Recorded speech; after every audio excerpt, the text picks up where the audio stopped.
I'm hustling, every day I'm hustling, every day I'm hustling, every day I'm hustling. Hey, what's up, guys? Welcome to another episode of Youngnaires, and if you're a youngin' and you're struggling, it's time to get to hustling. Okay, and y'all already know we are your hosts. I am Nadia Holt. I'm 21 years old. I'm Soleil, and I'm 16. And we are UGC creators and micro-influencers located in Atlanta, Georgia. Now, y'all already know why we're here. I'm not going to talk your ear off too much. We're here to educate and encourage the Youngnaires on the importance of becoming your own boss. You feel me? So we're not going to keep y'all here for too long. We're going to get right to the chase. Who we got here?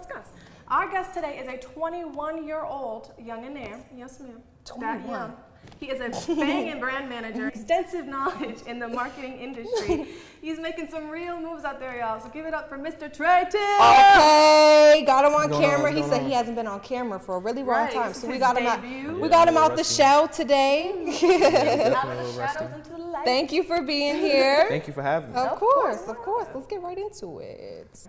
Who is Trey? And give us a backstory of like your brand. What is your business for those who don't know exactly what brand management is, you know? Okay, well, first we can just start with me, Trey. You know, like you said, I'm 21. I'm originally from Orlando, here in Atlanta, and let me just start from like how I got started in brand management. Then we'll talk about what is brand management altogether, right? So, I went to a school. It's called North Springs, right? It's an art school. As we talked about, you know, I'm a Pisces, which makes me artsy and whatnot. So, and I originally started out in customizing sneakers. You know, that's just what I did. Like, I took a sneaker, it was white, I turned it red, yellow, green. I've seen pictures of like you like painted on them and stuff. X, Y, Z, yeah, exactly. So after I moved from near. That came like tedious, you know what I'm saying? And so I moved into photography. So I was like really good at photography for a long time. And then like, you know, being young and trying to do entrepreneurship, you know, when you run with your parents and whatnot, they're like, you know, photography is cool, but you need something that's real, you see what I'm saying? So I was like, okay, how can I finesse this, right? So what I decided to do was, can I mix photography with marketing? You see what I'm saying? So I can find like some type of client and merge it together, right? Yeah. So I started out in digital marketing, right? Which was, I found that to be boring because it was a little bit more like, you know, like, it was more. So like that's like SEO, building out websites, stuff like that, which isn't really too fun. Exciting. It's not fun at all. You know what I'm saying? So, I mean, for those who like it, you know what I'm saying? But as far as like, you know, moving from photography, so we're building up sets and super creative, very painting sneakers and stuff like that. It's kind of restrictive. It's not any color in it. It's very black and white, right? So I moved from digital marketing to social media marketing. I'm like, I'm on Instagram all day, right? We're all on Instagram all day. How can I make this make me money? You see what I'm saying? That was cool during that era of time. We let's say 2017, 2018, right? So like, you know, that's when Instagram was, it was easy to just do what you needed to do. You make your post, you put your right hashtags on. And it's so much harder now. Yeah, exactly. That was before the reels and all of that. So then that took me to branding, right? So, which is, in my opinion, which is a mix of everything, but it allows you to just be as creative and allows me to work with people who are all authentic, right? Because what people, your brand is exactly, because like, so me learning that, working with the digital marketing, you know, working in different clients, I learned that digital marketing is more so, I would say, towards like products, right? But with branding, people don't buy, we grow to learn that people don't buy products, they buy brands, right? And what makes a person buy is the authenticity of what that company stands for or the person behind it, right? So then when you're really into branding, you cannot not work with people who are just authentic and passionate about what they do, right? Yeah. So that's like a quick synopsis from how I, you know what I'm saying, like to where I'm at now, So when you first started, how difficult was it for you to build clientele, like just getting your foot through the door and stuff like that? So I would say it was, getting started at first was kind of difficult just because of how young I started, right? So I can give you a little bit more detail. I started at like 16. I bought my camera at 16, right? So from there till now I'm 21, but all of this happened within high school. So it's hard to kind of like pitch yourself to people at that young of an age, not really per se because of the skill, but because of the things you lack while being like, you know, that young. That age, you know what I'm saying? So it's like, You don't know what you don't know. yeah, exactly. So that was the hardest part, but you know, eventually I started to connect with some different people around Atlanta that was doing pretty cool. And what I did was, which I recommend anybody to do that's at this age, is so honestly what I did, I copy pasted. So I was like, yo, if these people know each other, it is what it is. I created a DM and I copy pasted and I sent it to everybody saying, hey, I know how to do X. Can you teach me how to do this, right? So I took my skills in social media marketing and I went to everybody who had something going on who didn't have a good social media. Yeah. So I just DM'd everybody. I'm talking about everybody. If you was to go through my DMs, you could see me copy paste. That was back when Instagram wasn't like saying nothing to you for like duplicating the same action over and over and over. So that's awesome. yeah, I sent it to everybody all day, every day.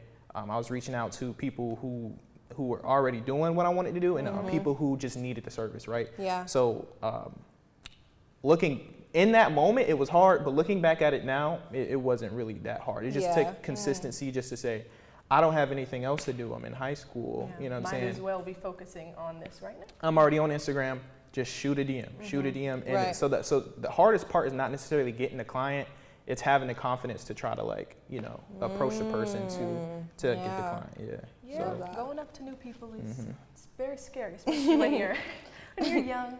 But what drew you to this field of entrepreneurship? Like, what about brand management do you like? well, so the first question, entrepreneurship, right? So like going back to the sneakers, I just wanted sneakers. Yeah. You know what I'm saying? I love my kicks, you know what I'm saying? So I just wanted sneakers and I needed extra money to get to my sneaks, you know what I mean? So sneakers, like the Jordans and stuff, they cost, you know what I'm saying? So so I made a deal with my mom. I said, yo, she was kind of telling me like $100 was the budget, you know what I'm saying? Like she's not buying me anything over. So I was like, all right, if you can give me $100 and I can come up with the other half, then I can get whatever sneakers I wanted, right? So that was the first venture into entrepreneurship, right? So I was customizing sneakers. You know, everybody does in high school, selling like candy, chips and stuff like that. That's how I like really got into entrepreneurship altogether.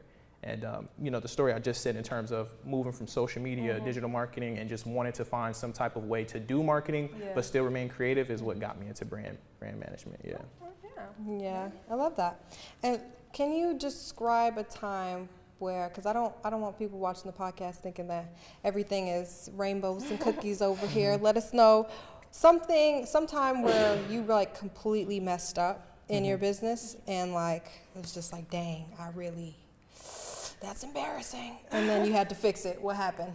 Well, I mean, so like I said, I started out in photography. I also did videography as well. So I remember I did like, I think we were supposed to be shooting like 14 videos. In one day? Yeah, in one day. Jesus. This is grind, right? I was supposed to be shooting like 14 videos. We were probably like somewhere between like 7 to 8 through. And then I didn't realize that the mic had died. Oh, Jesus. You know what I'm saying? So it's nothing I can do about that. That's terrible. You know what's crazy? I literally was thinking about that the other day. I was like, dang, if shots mess up one time, we can't go back and fix it. Exactly, like Once and done. the mic had died, and that wasn't the first or the last time I did that. Like, because to be honest with you, I still low-key don't really like doing video because that's a stressful job. Like to do, like to form, like for example, this right here, this long form piece of content, and then to say something is messed up, say you lose the SD card or something like that. You gotta come to the client and be like, yo, we gotta do this over. And then you gotta also think about like sometimes like the content in itself is like fire. You know what I'm saying? And then it's like, we gotta do this over. Dang, that so sucks. You know what I'm saying? So I mean, that was a time. So what'd you say? Yeah, like how'd you fix it? You just stopped. Like, yo, you bro. didn't bring like a charger. Well, yeah. So Backup mic. it was a tough situation. I mean, I guess the best thing I can say about that situation is like, when you're working with people, don't work transactionally, right? Because they don't care about anything outside of the product. You see what I'm saying? So like, me building a relationship with the person that I was working with, it was still a hard thing to say, but I knew that it wasn't like you're chopped, you know what I'm saying? Yeah. So, yeah, it was just a night that we just had to grind, you know what I mean? And we were racing the clock because we were shooting outside. So the sun was going down. I had to be like, yo, we just got to charge it, come inside, set up some ring lights, and we'll just figure it out. But that's the most important part about it, is just making sure that you have like relationships rather than just being a transactional situation. I pay you, I film the contest in it, and then we're done, you know. That's what made it a lot easier for me to be able to just say like, it's more like a, my bad, bud. You know what I'm saying? Get it next time. I'm on the camera, like I'm scrolling through, I'm like, maybe I'm trying to sell some hope, but there's no hope there. Like, you know it's no audio. You know it's no audio, bro. I feel your heart sinking, like, for you. I could imagine scrolling through and just being like, wow. Nah, yeah, he was sick. He was sick. It happens. What qualities do you think like all good brand managers should have? What good qualities all brand managers should have? I think that number one is going to be, I don't really know if, I think like kind of being a brand manager to a degree is kind of like in you, you know, like because it goes to the creativity portion of it, right? So I think that it's you have to be intuitive. You have to be able to take like complex situations and be able to break it down, because that's pretty much the main portion of it. You're talking to somebody who has this great product, this great message, this great X, and they don't know how to make it plain and simple for people to understand, right? So if you're able to listen well, I would probably say that's the best thing. If you're able to listen well and be able to digest whatever this person is trying to tell you, then you'll be able to read between the lines. So listening, reading in between the lines, because they're not going to know how to say exactly what they want, but you can kind of pick apart different keywords to go ahead and say, all right, so this is what you said to me, you write it down. This is what I think you need to say for your client, right? So, kind of like putting together a puzzle. Exactly. And to be honest with you, like branding overall, it does have rules, you know, so it's not like you're just freestyling. So as long as you understand the rules, you'll be okay. But the rules would work best just for you to be able to build your own brand. You know what I mean? You don't have to cooperate with anybody else. You can make the own decisions for yourself. But to be able to manage somebody else's brand, somebody who's high level, and again, like I said earlier, this is something that this person is very passionate about. So, you know, they can be sensitive. A lot of people start brands and different companies and have messages to communicate because of something that could have been a hardship that they went through. So you have to be very patient with that person as well when they're trying to communicate to you like whatever it is, so you can wrap it up and then, you know, package it up, ship it out. So when you say like, you know, rules, where would people go to like find these rules or learn these rules? Is it going to college for thing? Did you get a course? Did you get a brand management course, or is it like trial and error? How do people learn? Yeah, so I mean, I didn't go to college. You probably can go to college for branding. Probably. Is there a branding course? I don't know if there's a branding course. There needs to be a social media course at this point. There's definitely some social media courses that are at college. I ain't gonna speak on that. I didn't go to it, but in terms of branding, it's just a lot of Google and YouTube. A lot of Google University. Yeah, a lot of Google and YouTube will allow you to find what to find. So like that's what I had to do. So like I would listen to somebody recommend something and say, hey, you need to do X, Y, and Z and go read this book, right? And then once you read that book and then you start to understand more the vocabulary and the knowledge, that leads you to the next thing to go back and Google. So I mean, I can recommend some books. Like, for example, I would recommend Zag, which is a really good book for anybody who is like a beginner or somebody who has a brand already and they want to reposition it, right? So like that's like top level, I guess you can say. And then the next book, which is actually I found this on Clubhouse. This is when Clubhouse was lit. Yeah, I mean, I guess it's still There's a book about that? No. Oh, you just I was on Clubhouse. Oh, when you found out about the book. And then somebody was saying, this guy was like, bro, like you cannot say that you're marketing X, Y, Z if you don't know this book. You know what I'm saying? So it's called The 22 Immutable Laws of Branding. Right. Chris, did you write it down? Could you write it down? Okay. The 22 little pin in it. The 22 Immutable Laws of Branding will teach you, because it'll teach you at a high level. Like if you want to like understand how big companies like Coca-Cola, Toys R Us, Amex, whatever, like how they battle each other for like market shares and how they started. Like for example, Toys R Us was a Sad. it was a company. Well, No, they're coming back. They are. They said they're coming back. How wonderful for them. Toys R Us is old though. They're like Yeah. They are. they're Yeah. older than us. But how they started, it was just a company for just all things for babies, right? But like they just chopped everything and just only went to toys. And then, so that's like a part of branding, just make sure you niche down. But a lot of those things is what you'll learn inside of the 22. It's almost like a textbook, like a school textbook. Like it'll say it's going to teach you law 1, X, Y, and Z, and then it's going to give you examples in real life, so how to apply it. So I think that's probably like the best book if you want to start a brand from scratch. It's going to teach you. It's going to teach you. It's going to teach you how to pick a name, the colors. It's going to teach you how to operate with your products, because that is a part of a brand as well. It's not just like the logo and colors is not your brand.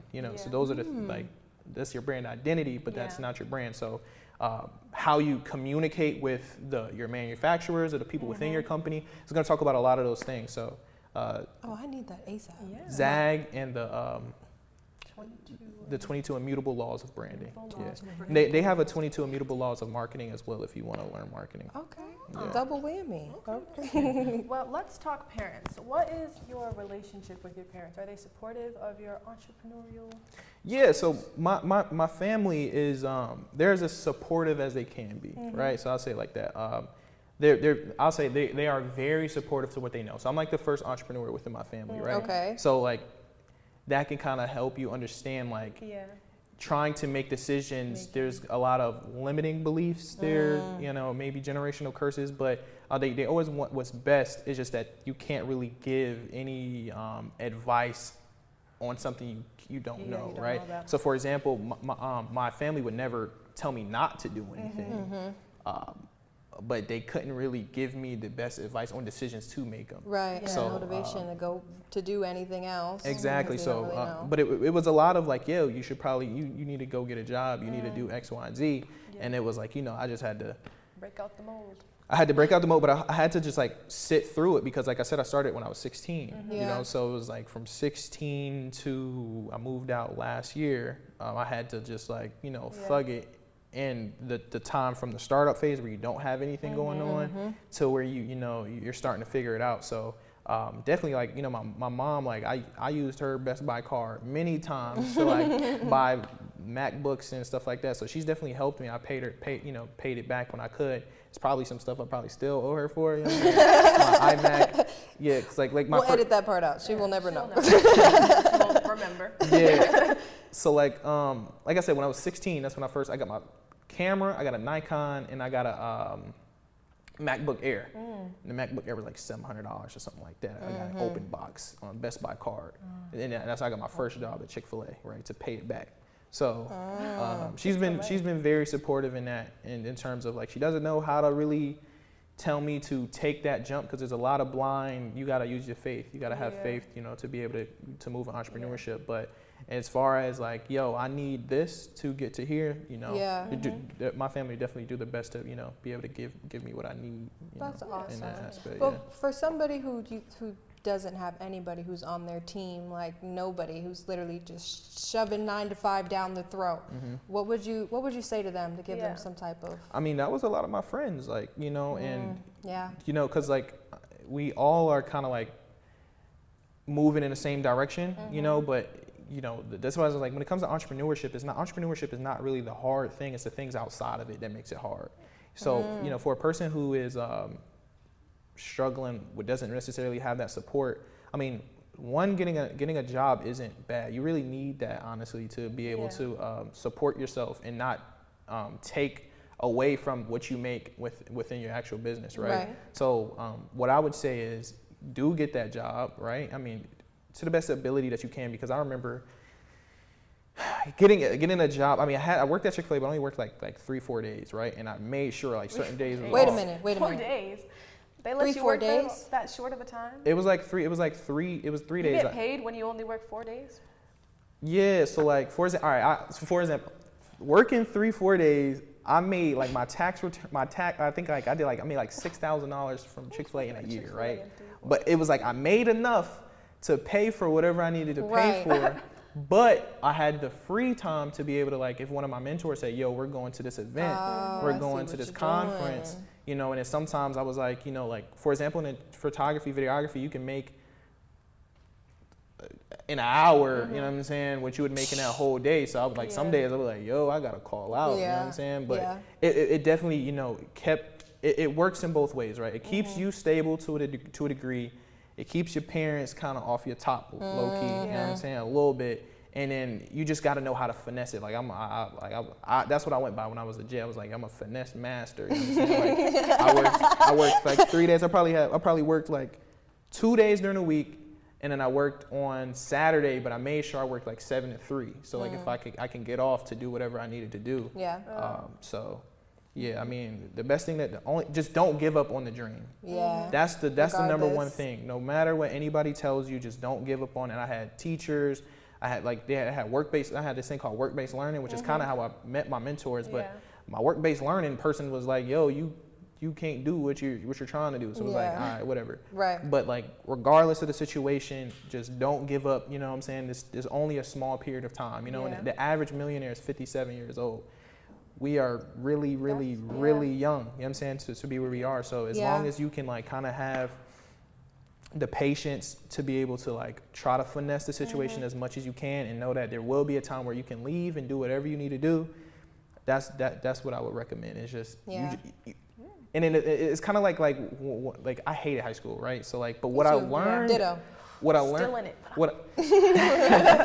learned out of high school is that like there's gonna be things in life that you have to go through. It's like a rite of passage, right? And there's a lot of things that you're gonna learn and through that time, you know, and that you're gonna be able to look back at. So as long as you're able to look at the space that you're in right now and know that you're exactly where you're supposed to be, you know what I'm saying? And those circumstances are exactly what you're supposed to be going through at that moment.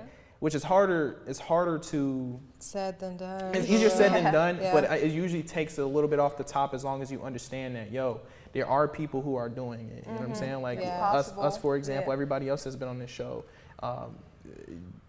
It's possible. You know what I'm saying? Just lock in, put your earmuffs in, and don't take anything personal. You know what I'm saying? Like, if necessary, read the 4 Agreements. That's a book that you can kind of understand. Another book? Oh, yeah. He got the whole library. I've been going crazy on books lately. Yeah? But, I need to amp up my book. Me too. Yeah, just don't take anything personal, even from your parents. You know, they do love you. You know what I'm saying? Even if it feels like they don't believe in what you got going on. So. Yeah. That's a word. That might have been a word I needed to hear today. But what is your morning routine or daily habits that you have that you would recommend any entrepreneurs to pick up on? Well, besides books, because we already know. Yeah, you were avid He's a book wizard over here. So I started this probably a year ago, right? So I wake up at 5. Of course, I read 10 pages. That's mandatory. Read 10 pages a day. Write 3 things that I'm grateful for.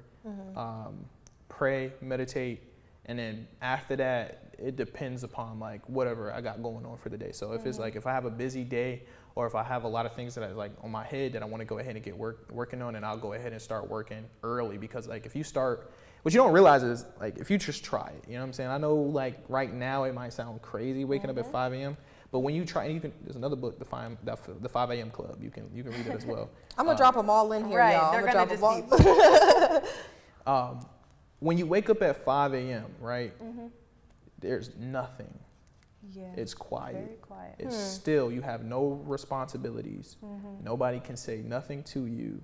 You literally live for yourself at 5 a.m. It's like that time becomes kind of sacred to you. You know what I'm saying? It's like it's nobody. Maybe not 5 a.m. 6 a.m. You know, like it's dark outside. Yeah. There's nothing that anybody can say or bother you. It's like yo, you need that time for yourself. You know what I'm saying? Like, and when I started at first, I didn't really understand it. It was like, you know, getting up at 5 a.m. is like, you know, it just sounds like something that somebody says on YouTube. You know what I'm saying? Yeah. But like, they don't really talk to you about that part. They just say like, you want to become rich. You know what I'm saying? Get up at 5 a.m. Right. Explain the why. But when you get up early before the world starts, like, yo, it's really like almost like very nurturing to yourself. It's a form of self-care.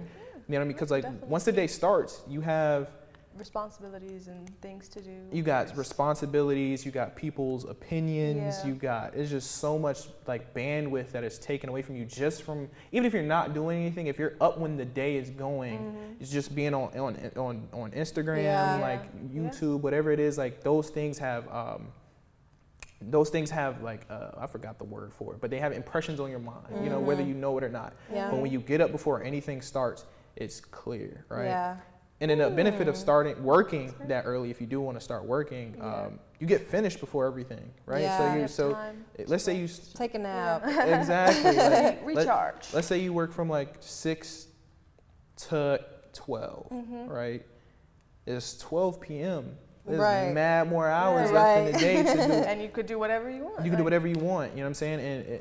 And then you're like, what do I do at this point? You know, at 12 o'clock you can read, you know what I'm saying? But I mean, yeah, like you kind of unlock the entire day when you're I might need to wake up a little bit earlier. I get up at like 7:30 pretty constantly, sometimes 7, but I could probably do 6. I have like an internal alarm that wakes up at 8:30. Like, I mean, same. Like I would much rather get up at 8 o'clock. Like, you know what I'm saying? And for those who are in high school, I think like high school probably starts at like 8 o'clock, something like that. 8:30. 8:30, right? So you wake up at 5. You just take discipline. You gotta use this. I'm trying to remember myself in high school. I mean, I had to get up at 5 anyways because I lived on the south side to get to North Springs, right? So I mean, if y'all don't know Atlanta, it's like a 2-hour situation with traffic and stuff. Jesus. So I did that for 4 years. Just going to school. Was there no closer schools?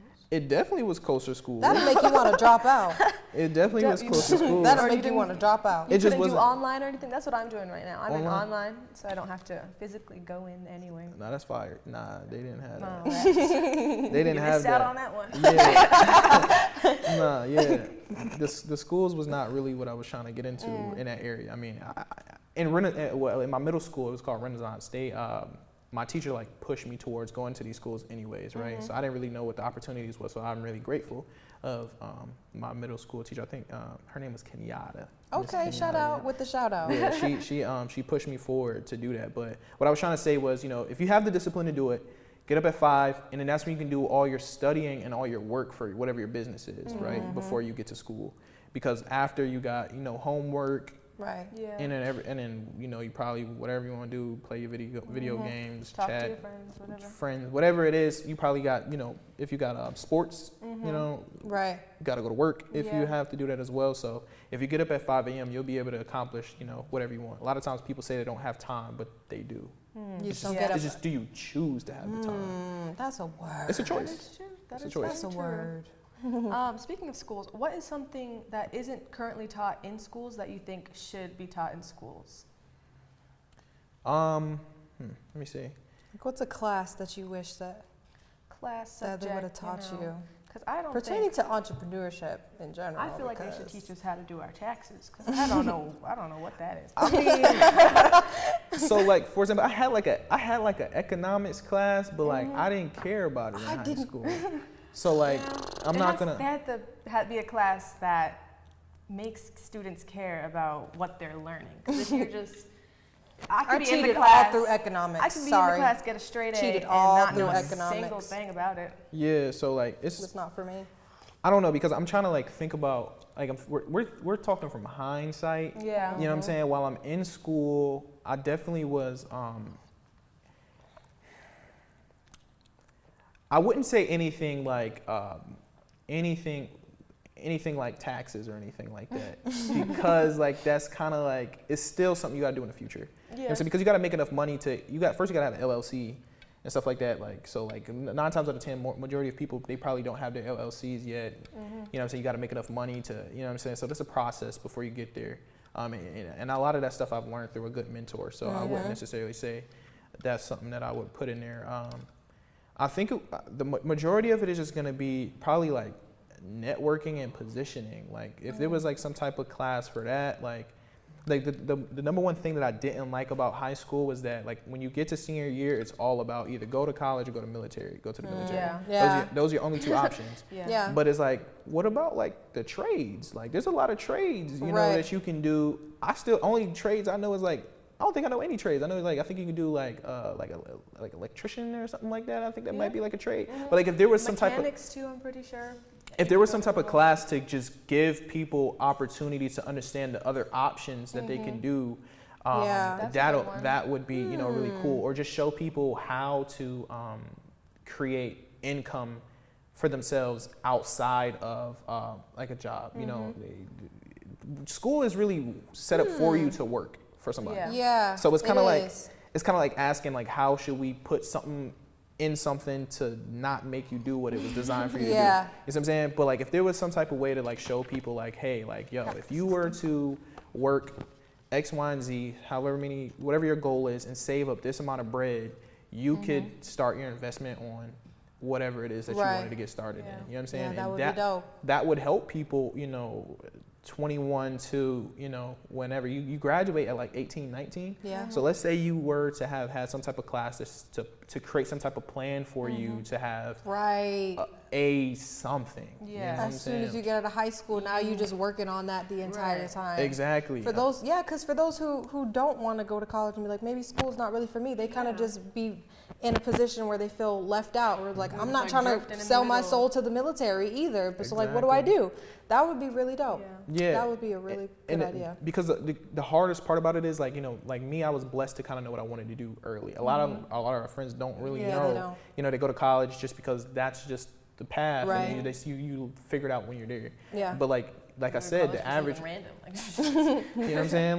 Like I said, the average millionaire is 57. So like, let's say that there was some period of time after high school to where you could work on something that will set you up to get to somewhere. You know what I mean? Like it's just something to have you stable. And there's plenty of different investments that you can invest into, whether that be in yourself or real estate or you know, stocks, forex, whatever it is, some type of skill that can generate income for you that isn't necessarily tied to a passion per se, you know, that can say, hey, I'm going to do this until I can figure out how to fund my rap career, or so I can open up my hair salon, or whatever it is that you want to do, or you know, because there's a lot of people who have many different skills. They still got to figure out one, but there's plenty of ways to be able to fund yourself over that period of time. Or money management, if we just want to just maybe it's a money management skill.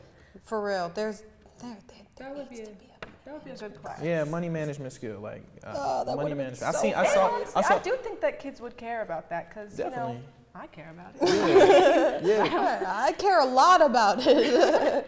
Right, kids care a lot about money. Yeah, because it's people getting paper in high school, at least enough. You know It's enough for them to where the idea is in. Yeah. It's planted If somebody would have told me what I could do with my Christmas money back in high school, if I could use it to trade and did this and turn it into this much money, I would have been all for it. All for it. I learned last year that more money doesn't fix money problems, right? And it is like, if you don't responsibly know how to spend. Let's simmer on that one. Say it again. More money don't fix money problems. You see what I'm saying? So like for and that's why you can't really compare to like what's on the internet and whatnot. Because like, let's say, for example, we have somebody who makes 10K a month, right? That sounds like a lot of money. But if they're spending like 9K. They right with make you. Anything. They right with you. They drive X, Y, and Z, but they still live in paycheck to paycheck. You know what I'm saying? So the stress is still the same. Yeah. So if there was like if there was like some type of like class to kind of teach like the psychology around money, and you know, there's a book called The Psychology of Money, which talks more so about. There's a book for everything. It is literally like it talks about the understanding of people and how they believe about money because of what they come from. You see what I'm saying? And that makes a lot of people's decisions. Yeah. You know what I'm saying? So if there was like some type of class that taught about like the psychology of money, to say, hey, like, what do you want to do within like the next year? Like, what do you believe in? What is your family background? All right, I understand this. All right, here's the plan, right? This is how you should think about money. Yeah, that would be really, That really would be a good dope. class. Yeah. There'd be a lot less poverty in the world. Personal. But in that note, I think it's time for Pot time. pie time. Pie time. Let's bring up the pie. Our guest, Doesn't like pie. he didn't email me so- back, okay? So he said apparently he don't like no pie. So me Not a and sweets guy, so it's just a prop. it's just Just for for me and decor. Soleil I'm today. gonna do it though. I'm gonna try it. It's sweet Well, potato pie. You can yeah. give it a little, just a try little it. Yeah. taste, you know. But pie time is just more about questions structured towards entrepreneurship in general, not really brand management. And let's hop right Let's into get right it. into it. Where do you see yourself and your business in 5 years? 5 years. I knew this question. It's a good one. It's a good one because I want to come back and watch this episode and be like, Ah. he said he was doing It actually it. happened. that. So I foresee myself being I want to be a CBO, which is a chief branding officer, right? So Branding. which is Okay. not necessarily an entrepreneur. I mean, I guess it depends upon like the structure of like how you're working with the company. You see what I'm saying? But that's not necessarily an entrepreneur in itself. But that's just me working with a specific brand because I love and I believe in what they have going on, rather than just working from like client to client. Yeah. Right? Yeah. But what I would rather do is, you know, kind of more like the last question, which is like kind of go back to some of the people who are in high school and in that area and have some type of like grooming process to be able to say like, yo, That would be so awesome. That would be a good because like we that don't would have be the tools to be able to tell our We parents like, don't. yo, Yeah. this is actually real. You know what I'm saying? Yeah. So if there was some type of way to say, all right, I know your mom is gonna say X, show her this. You know what Right. I'm saying? And Right. show her this that you did. You know what Yeah. I'm saying? Some type of result, some type of proof. Yeah. You know what I mean? So like that would be really dope for me to have like some type of like process to take people our age and younger to go through it so they don't give up on their dreams. That's what's most important that I want to Yeah, I accomplish. love Yeah. that. Very cute. That's awesome. If you could choose any celebrity to have an hour conversation with, Wait.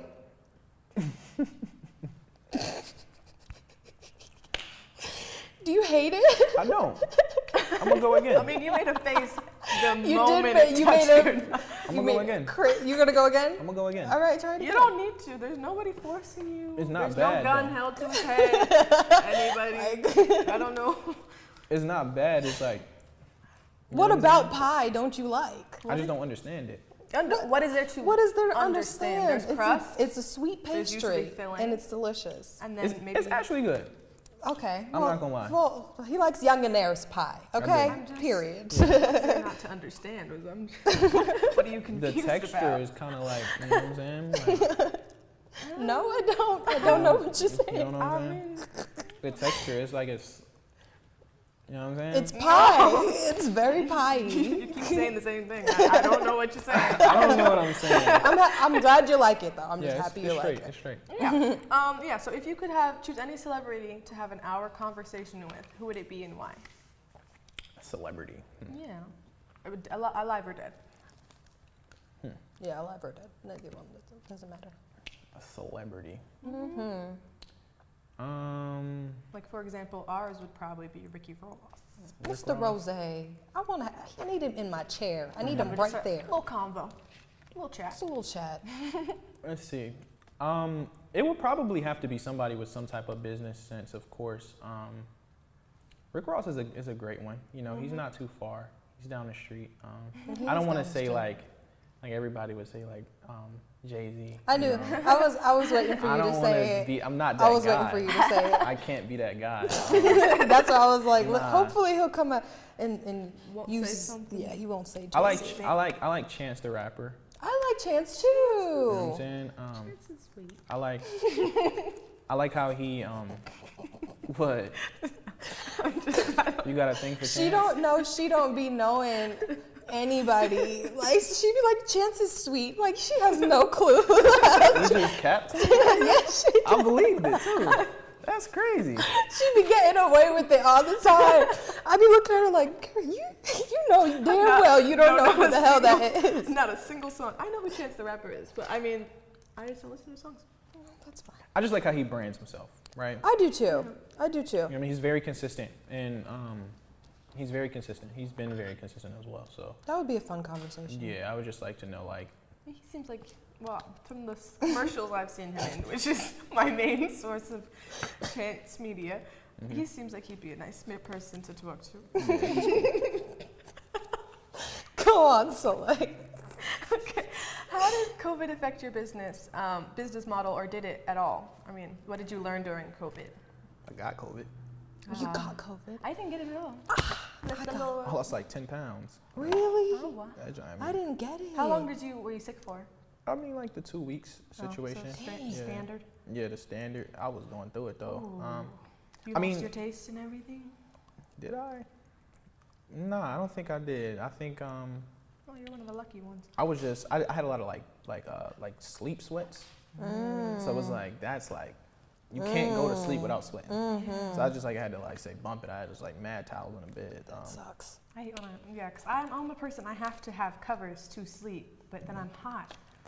But I can't take them off or I can't go to sleep. Yeah. So here's another fun fact about me. Like my family's originally is Jamaican, right? So that means like you get Jamaican remedies. So my grandma comes with a cup of all different random, just random stuff. You know what I'm saying? And it's like I bet it got you right though. any other time I'm never drinking it, but I was chugging it when I was going through it. So yeah. But to answer your question, I don't think I really went through much because it was a digital, what I'm doing is very digital, and it depends upon my clients being successful, right? So like as long as they're fine, I'm fine. And so yeah, I think that it just kind of depends upon like your audience. You know what I mean? If you're working with people who are kind of like just getting started, or maybe have like brick and mortar businesses during that period of time, it probably was gonna be tough for you. But a lot of my clients were digital, so. Okay. That makes sense. Well, okay. Are you a jack of all trades, or do you think a master of one? Or what do you think is Or what do you think is important? Yeah. You know, You think- being able to dabble in a whole bunch of different areas, Well, or do the you full think quote is a jack of all trades is a master of one is master of one is always better. don't hurt yourself. Don't hurt yourself. I know. But I know it's what you're saying, but I knew that I didn't know the whole thing. That's why I didn't say it jack of on all camera, trades is but a you know what I master of mean? one. I like that you tried though. I enjoyed that. But Thought yeah. it would come out. I just started talking. Nah. I would say I am a jack of all trades, just based off of creativity. But in order, and as far as like to the market, I'm a specialist. Right. Because you can't like be a jack of all trades, Right. in the market. I mean, that's like kind of like cardinal sin number one to like branding. You need to be as narrow as possible, Yeah. right? And so like that's kind of like what kind of jacked me up, which was when I first started in terms of consulting, was I was being a jack of all trades, right? So I would take a consultant client, and I knew how to build websites and landing pages. I knew the marketing side of it as well. I knew photography, videography. Yeah. So I was like, I can do it all for you, which was stressful on me, right? So sometimes it's it's okay to like delegate. You know what I'm saying? When you're talking to the public, you say, I do this, and then once you get them in, then they find out that you can help them out in different With all these areas. different- But, okay, that makes sense. Oh, surprise him. Yeah, right. So that's how you want to go about that. That's a good answer. Okay.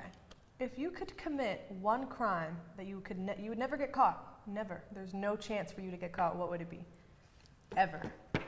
You're safe for life. Nobody would ever know, but us. The only Well, I mean, I feel like everybody would probably say like rob a bank or something like that, right? honestly, banks don't even have really money in them You're that right. much anymore. You're so. right, like a jewelry store or something like that. A crime. Yeah. I feel like this is low-key a trick question. I mean, just don't do it. And then, Don't do it in real life because this will then really. This Y'all is trying to your line me up. confession. Okay. Let me see. They'll use this Or in don't court. say anything you've already done. That might also be seen as a confession. I think like I would probably, it would have to be like something related to like hacking into like information or something like that. I would rob a digital bank, wipe everybody clean. Just take the bread. I gotta know some information. I can't, like, the bread is always gonna be there. I gotta know some information. You know what I'm saying? I feel like the information that you can know. Or yeah, maybe hack into I like would steal an NFT. That Because I have no clue how to do that, but I know there's a lot of money somewhere with something, and I would go get an NFT Or somewhere. maybe hack into like the government and see what aliens they got locked in up there. you don't want to You're say getting, that. you're getting very loud on camera. You don't want to say that. They will come get you. But I'm not gonna do it. I would like to, but I won't. So don't come back I to me. agree to an They extent. do. People do start going missing when they stay. They stuck. do. So why? I was JKing. It was just a joke. Yeah. JKing, y'all. But on that note, we want to thank you so much for being here. And before we exit out, is there any other words of encouragement, motivation that you want to leave the people with? And then drop your Instagram and where the people can find you. Yeah, I mean, I would say the last bit of encouragement is, just learn as much as you possibly can, right? Just like I was saying, a lot of books, because if you would have told me to read a book in high school, I would have laughed at you. I'm not gonna lie to you. But now, I look back and I'm like, I wish I would have spent a lot more time reading, because you really the book, it's actually a fact. It's in the books. You can legit learn whatever you want inside of a book. You know what I'm saying? So while you're young and you have time on your hands, learn as much as you can. You are your best investment. Don't rush into trying to invest into anything that you don't know about. So take whatever money you have, put it into yourself. You know what I'm saying? Books, courses, and just be careful about the courses and networking and stuff like that. Just be careful. Just make sure you do your time. But that is what's most important. Invest in yourself. And one thing that I've always said, people around me, I said do your bid. I call it a bid, right? Whatever that you're in right now, for that person who's stuck with the trouble of the 9 to 5, that is a bid. You got to get through that. Something that you have to go through. You know what I'm saying? Just do it. It's going to be so much more on the other side of it, right? And then lock in with your faith. You know what I'm saying? You need God. So Period. that's it. Again, my name is Trey. You can follow me on the gram at Tre Till, TRETILL. And that's what's up. Yeah, mic drop. Okay, y'all already heard it here first, folks. First and foremost. And if you're a youngin' and you're struggling, it's time to get to hustling. We'll see you guys on the next episode of Youngnaires. Bye. Peace. Every day I'm hustling. Every day I'm hustling. Hustling.